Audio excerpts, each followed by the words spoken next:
കടലിൽ പൊള്ളാതെ നീർ പെയ്തു നീ ചെയ്യാതെ ഞാൻ കമ്പിളി പോലെ നിന്നെ പുണരാം.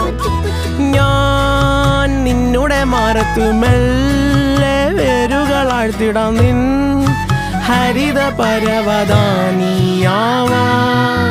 കാലം കൂട്ടുനിന്നില്ലെങ്കിലും എന്നെ പറിച്ചെറിഞ്ഞാലും വീണ്ടും പടർന്നു കേറിടും ഞാൻ.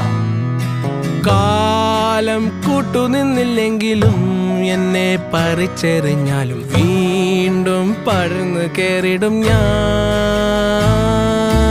എന്തിനി വേഗം ഇത്തിരി നേരം, എന്തിനി വേഗം ഇത്തിരി നേരം പറ്റിപ്പിടിച്ച് ഞാൻ നിന്നോട്ടെ നിന്നുടെ മൃദുല പ്രതലമധിക മധുരമതിമനോഹരം.